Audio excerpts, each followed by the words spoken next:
Hello and welcome to the Arsenal Match Reaction Show, the show that enhances your Arsenal matchday experience. What a game that was last night. Arsenal 4, Atletico Madrid 0 at the Emirates in the Champions League. We extend our perfect run in the Champions League without conceding a goal again. The defensive record is absurd right now. And today's episode is all about reviewing that game. If you're new here, we do match previews, instant reactions, and like this is a match review episode. So we're going to be going through the game. And I have a new structure to go through today for the game. We're going to be discussing what I thought the plan was when the lineup came out and how it played out, what Mikel Arteta was trying to do from a tactical point of view, discuss the story of the match, the things that happened, what kind of was the standing headline from the game, and then, of course, sum it up with a nice little section that I'm going to call Too Good, Too Bad, where we pick out 2 great points and 2 bad points from the game, although I don't think we are going to have many bad points at all. So if you like this kind of content, please follow or subscribe, whether you're on YouTube or Apple Podcasts or Spotify. That really, really does help. And if you're feeling super generous, leave a like on YouTube or a 5-star review on podcast platforms. Before we get into it, a little bit of podcast admin. Thank you so much, everyone, for your patience. This show was previously Arsenal Unfiltered. I've launched a rebrand into the Arsenal Match Reaction Show, and it's not been the smoothest. We've had issues with our video recording. We've had issues with our audio recording, issues with our new kind of recording software. Then the Amazon web server thing happened a couple of days ago, and it's just been very difficult through a couple of unfortunate things. So thank you so much for your patience. We have lost an episode, so there was no full match review of Fulham, unfortunately. But I hope, and if you are seeing this, hopefully everything has gone smoothly with this episode. Let's get into it. Let's get into the game then, because there's going to be so much to talk about with a 4-0 victory against Atletico Madrid. I think I posted on Blue Sky before the game that this was a chance for Arsenal to, I think, impose themselves on not just this tournament, but generally on their season. This was the first time they had a big team apart from Liverpool and Manchester City. And I think it was an opportunity for us to be like, we can match these teams. You know, Atletico Madrid is a big side in the Champions League, and we can match them. So I was really, really excited for it. And boy, did we do that. Let's start with the lineup, what the plan was from Mikel Arteta, and how that changed throughout the game. So, yeah, you can see the lineup. I'm going to show it here. We obviously had Raya in goal, Timber at right back, Saliba, Gabriel, and Miles Lewis-Skelly at left back. That's the 2 changes.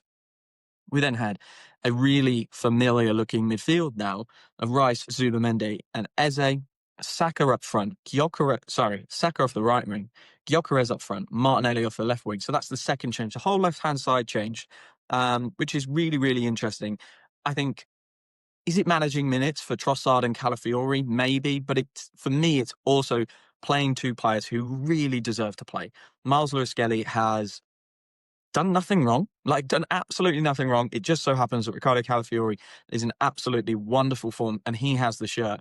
And Miles Lewis-Skelly, I thought last night, came in and delivered a performance where he was like, I'm trying to get this shirt back from you. It might not be in the next game.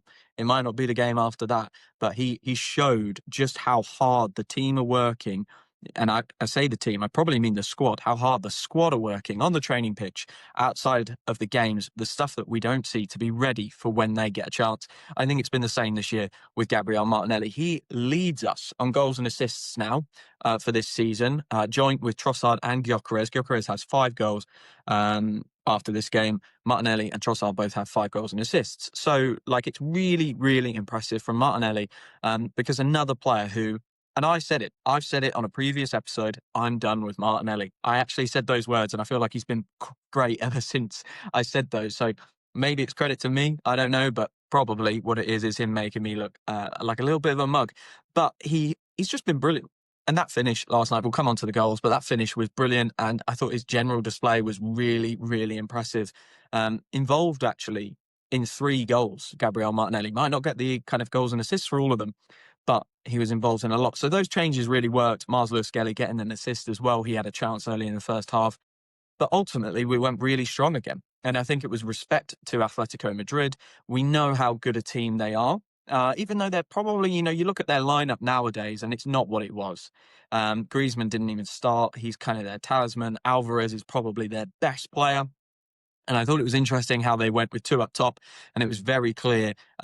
Sorry, they always go with two up top, but Sorloth and Alvarez rather than Alvarez and Griezmann.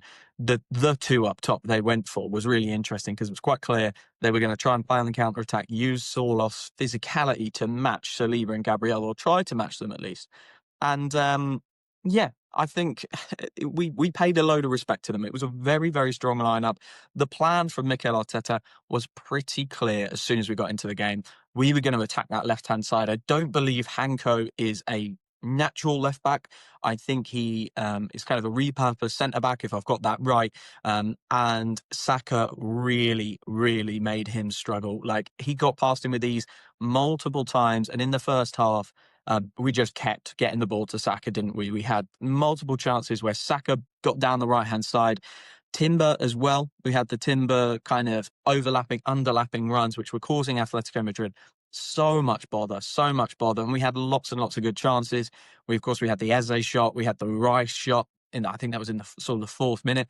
They both probably should have buried those. Saka had a couple of shots that were blocked. We had a run from Timber as well, which kind of just petered out, but it looked like it was going to be a really, really good opportunity to get across into Victor Gyökeres. But the first half, I thought, was very, very good from Arsenal. And I did not see the improvement that we made in the second half coming, simply because we'd been so good in the first half, right? I thought we were really, really good.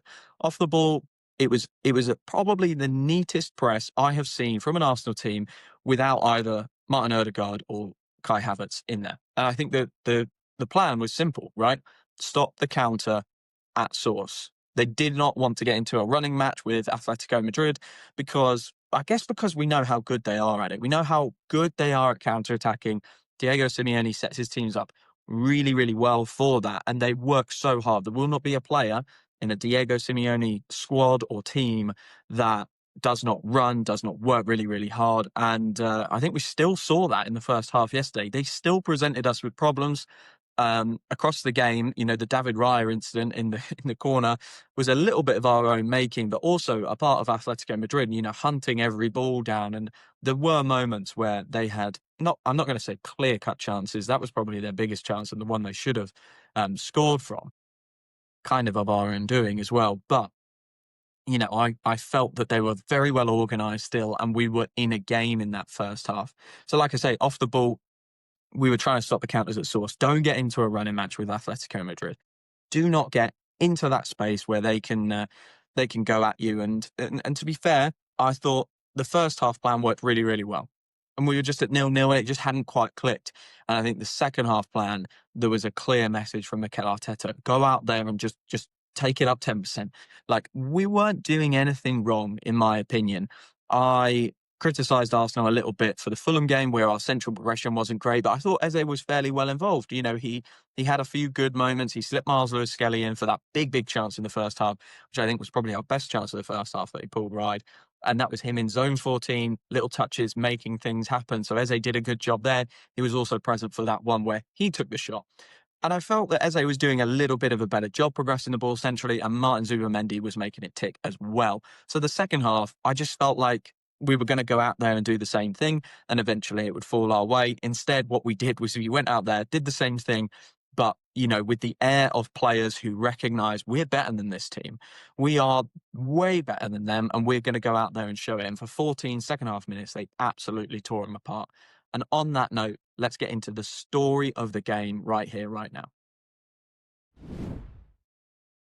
So, yeah, the story of the game, obviously, first half was the right-hand side attacking. We rode our luck a little bit.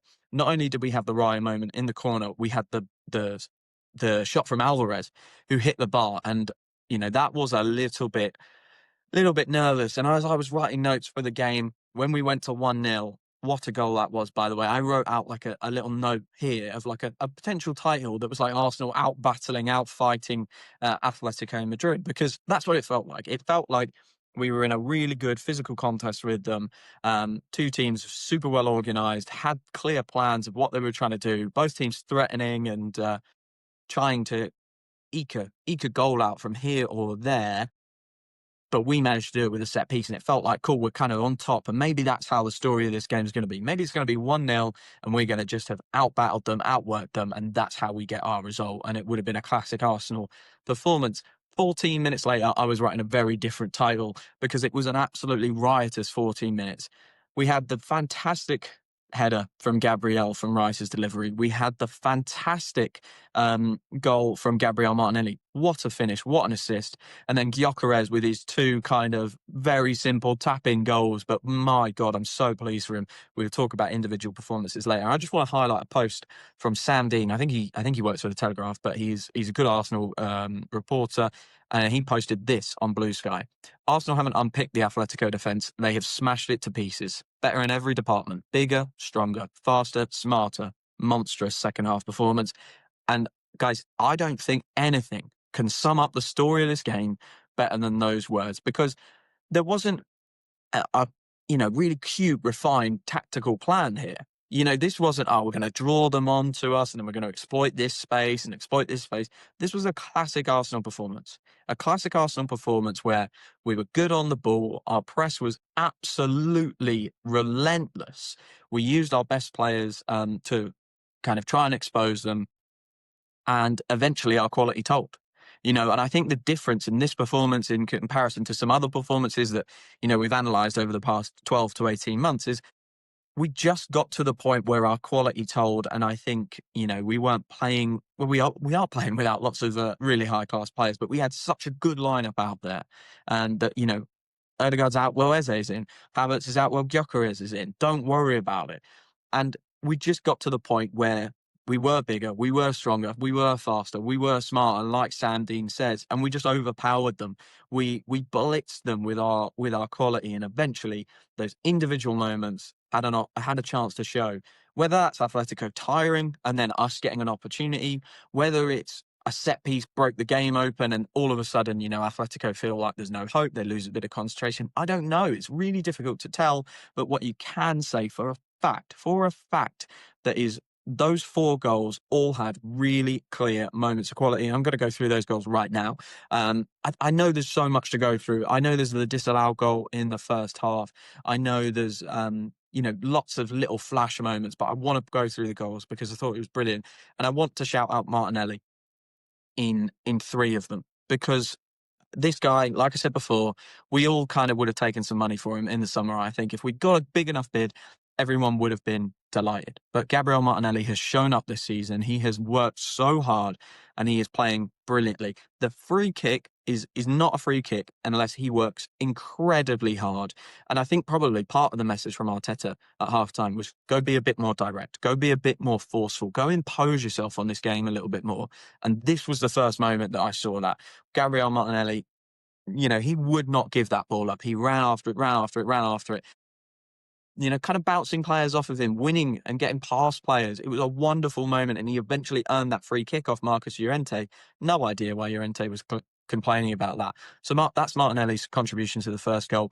And before I move on to the other goals, what a delivery that is from Declan Rice. The Gabriel header is pretty good, but it's so simple. He has literally dropped that onto the 6-yard line from so far away, by the way. This isn't a free kick on the edge of the area where he's just dinked it and Gabriel's got onto it. No way. He is middle of the half and is really driving that ball into the penalty area. It's a wonderful header from Gabriel, but the delivery, wow, absolutely brilliant. And, like I said before, it could have been the case that this set piece just broke the game open and Atletico felt like there was no hope from there.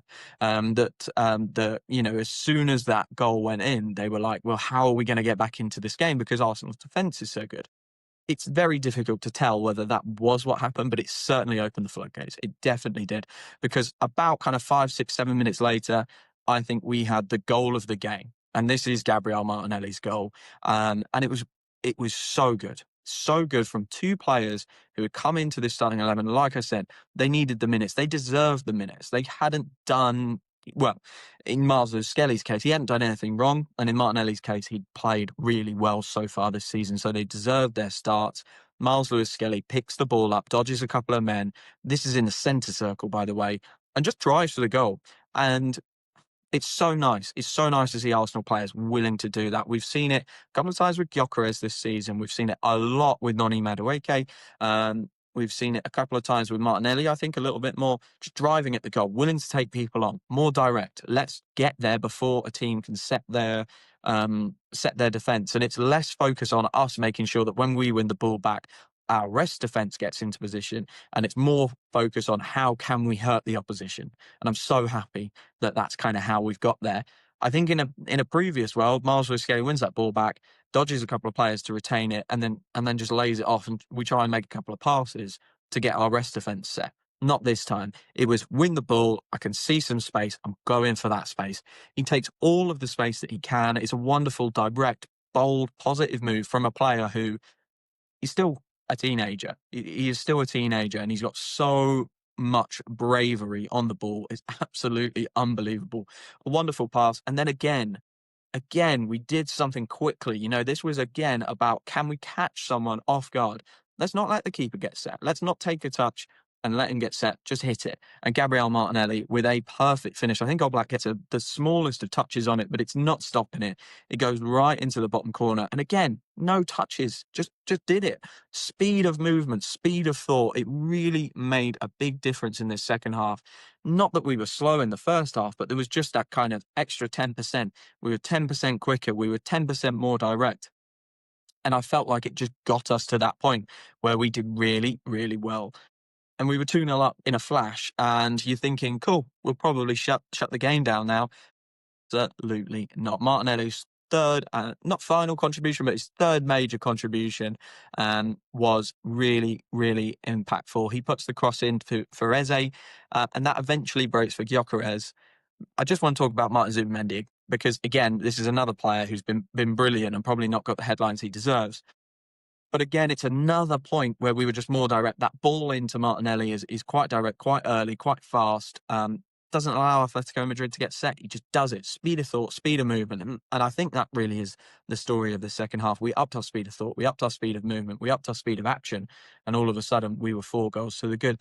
This third goal, Martinelli obviously crosses it. Like I say, as a kind of scuff moment, ends up to Gyökeres. Another scuff moment, but it falls in the back of the net and just rolls into that corner. I'm so happy. I'm so happy for him because let's talk about Victor Gyökeres just quickly. We all thought when he came in, this guy is a finishing machine. He's not going to play in the way Kai Havertz plays. We're not going to ask him to do that. And I think Mikel Arteta has recognised, and I think he said as much in kind of press conferences. He's so happy with how Victor is stretching teams.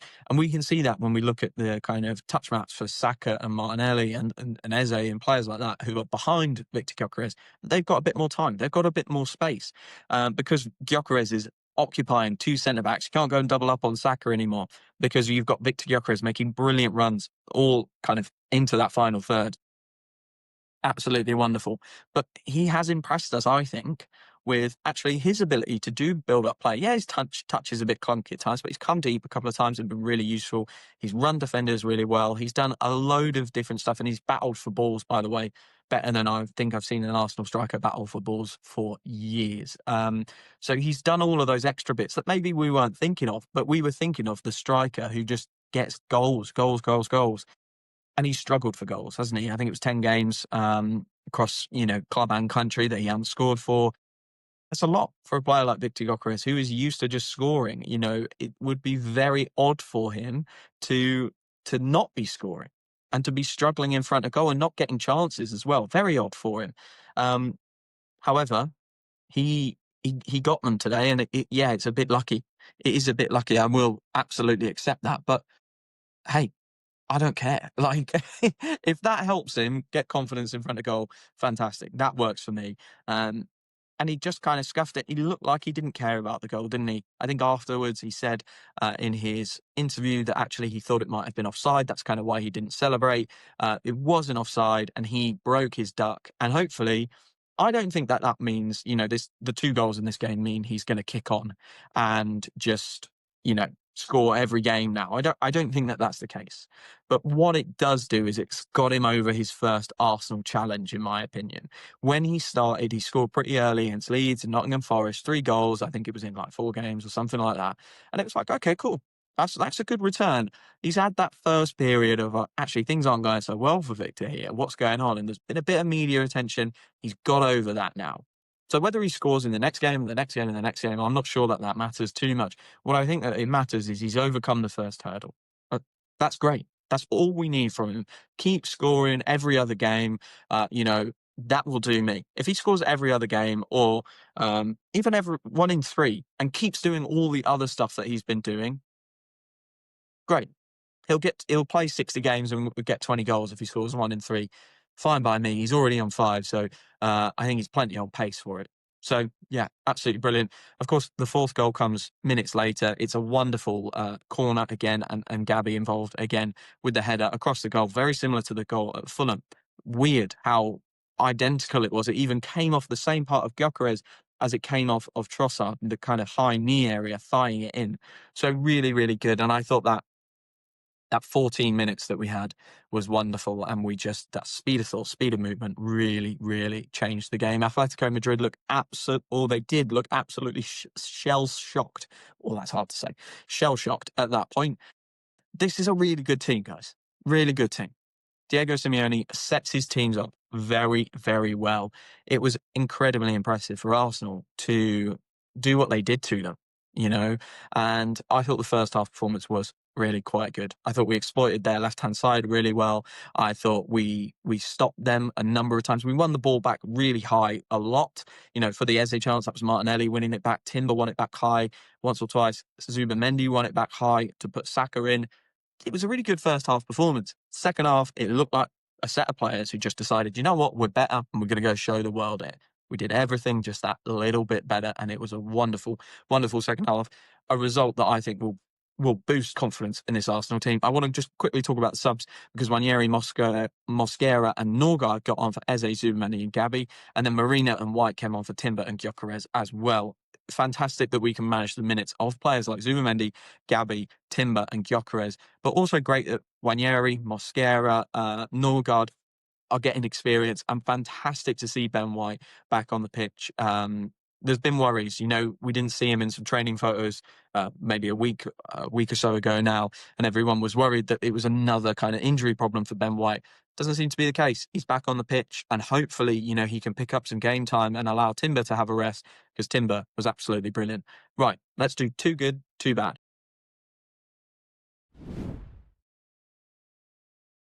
Okay, too good. Well, actually, no. Let's start with too bad. I'm not going to do too bad. I kind of invented this idea before the game, and I thought that would be a great structure. It allows a really balanced view of the game. Um, I don't think I have a bad. Like, maybe I could say the referee. Yeah, I'd probably say the referee. The Champions League referees really annoy me. They buy every foul. They give the slightest contact as free kicks. But does it really matter when you win 4-0? You can't worry about everything. Yes, I want refereeing standards to be better and more consistent across all competitions, but I can't spend my energy worrying about a referee performance when we won 4-0. So I could put that as a bad, but really, I don't think there is a single Arsenal player out there that, deserves to be criticised for this performance. Everyone, to a man, was brilliant, and I'm going to pick players out now for the goods, and I'm probably going to do way more goods actually than just two. I could talk about all 11 players in my opinion. I think they were all really, really good. I've picked four, but highly commended to Timber, highly commended to Gabriel. They've been brilliant. But the four I've picked: Gyökeres, Martinelli, Zubimendi, and Miles Lewis-Skelly. We've already spoken about them a little bit in this podcast, so I won't repeat myself too much. Gyökeres, he gets his goals. He gets his goals. It's absolutely fantastic. It's a simple story for Victor Gyökeres, overcoming that first hurdle, like I said, working really, really hard, and just that smile back on his face. He was on CBS after the game, taking the mick out of Mika Richards. Fantastic. It felt like a player who suddenly had his joy back in his football. Let's hope he produces against Crystal Palace in the same way. Martinelli, I think, is an obvious one. When I was taking you through those goals, I did not stop mentioning his name. 3 major contributions for 3 of the goals. A goal himself is our most influential attacking player when you look at goals and assists at the moment, tied with Gyökeres and Trossard. And just fair play to him. Absolutely fair play to him. I think he has overcome the challenge of this summer so well. So many people, including myself, speaking negatively about him, saying he's done, saying it's time to move on. It was a lovely experiment. The kid, 6 million quid from Brazil, Ituano, I think he came from. I think he was second division when we picked him up for 6 million quid. A wonderful experiment that worked so well for so long, and I felt it was just time to move on from it. We didn't lose anything from moving on for it. Great, we bring Eze in, he'll play left wing all the time, but it's not worked out like that. And it meant Martinelli and Trossard have got time on the left wing, and both of them have used it to their absolute maximum. So brilliant stuff from him. I've already spoken about those guys, and I've spoken about Miles Lewis-Skelly. What a player. The character he shows to come off, not playing much at all, and to do that is absolutely fantastic. An assist, but also a very, very good defensive display. And you know what? A good attacking display. He had his chance in the first half as well. He's threatening. He is threatening more and more in the final third. The player I want to talk about the most, because I haven't spoken about him in the earlier bits of the episode, is Martin Zubimendi. Now, Declan Rice is playing alongside Martin Zubimendi, and he is the kind of highlight reel player. He is the one who sprints back and make big last minute tackles and recovery runs, and you really see him switch the ball a lot. Like Declan Rice in our midfield, or in our midfield double pivot, he's the showpiece. I think Martin Zubimendi he is the tempo setter, isn't he? Of course, we can see that, but he is also he is the player who does the little actions so brilliantly and little moments. I think I mentioned it before, but in the first half, there was a press he made, won the ball, a brilliant tackle, slipped Saka through. He got an unfortunate yellow card in the first half, but I think it was mainly for persistent fouling. And I think he was really harsh done by on that, because I don't think many of those were fouls. He nips in for those little tackles, whereas Declan Rice comes striding into someone and really rips the ball off of them. Zubimendi is at people's heels. He is a pest, like a fly on out of date food. I don't know. Like, he is always there, just pesting away at people. He does that work that isn't quite as showy as Declan Rice, as far as the defensive work can be showy. And not only that, I think he is a just terrific passer of the ball, like just terrific. And it's one of those things where I watched the game last night. I've watched the highlights this morning. I'll probably go and watch the extended highlights from Arsenal later today when they come out. I'd love to, if I can find some time, go back and watch this game through Martin Zubimendi's eyes. And I would encourage you guys, if you have time to rewatch the game, go and watch it through his eyes, because I just noticed him everywhere last night, absolutely everywhere. Won't get an assist, doesn't get a goal, but he is a player who has passing range, tenacity, and he has this positional awareness to read the game that I don't think we've had in that midfield for a long time. And I tell you what it allows us, in conjunction with Declan Rice's recovery running and Martin Zubimendi's reading of the game, it is allowing us to be so much more aggressive. And I think this is where some of the attacking flair is coming from this year. Timber is going so much more. Calafiori, obviously, going a lot. Miles Lewis-Skelly last night, going a lot, advancing into the opposition's half. Eze, to an extent, on Martin Odegaard as well, but probably mainly more Eze, playing far more as a 10. And I think Mikel Arteta is reading these two defensive midfielders and saying, you guys have a sense for stopping issues before they even begin. And Martin Zubimendi's reading of the game is really, really crucial to that. It's unlocked Mikel Arteta from that kind of view, and it's giving him more license to give his players more license to go and attack and be more direct and risk giving the ball away a bit more. Risk giving the ball away before we set our rest defence. Yeah, because why wouldn't you? When you've got players like Rice, like Zubimendi, sweeping up and dealing with it and reading the game in the way that they do. I think he's a perfect player to play alongside Declan Rice in our midfield. 28 minutes, guys. So I am going to wrap it up now. What a game, what a display. So excited for the future of this team. It really does feel like it's starting to come together. Previous seasons, even when we were on that magnificent run back in January of 2024, it still felt like, maybe this could fall apart. Maybe this is too good to be true. It doesn't feel like that right now. It just feels like we are an absolutely brilliant team with absurd depth, who can bring in players like Marcelo Skelly, Gabriel Martinelli, who haven't been playing, haven't been starting, bring them in, They produce absolutely brilliant performances, and we unlock a team as good as Atletico Madrid. I hope this is, not the start of something, because I think we've already started it. But it's a continuation and a marker in the sand for us to say that's the first big team this year that we've kind of shown up against and turned over, and we're going to do it to a lot more. Hopefully, of course, Tottenham, Chelsea, and Bayern Munich in 1 week. That is a big run coming up. We have Palace at the weekend. Palace at the weekend. If you want to see my match preview episode of that here on YouTube, that will be coming out here on YouTube and on podcast platforms. So make sure wherever you're listening or watching from, you subscribe or follow.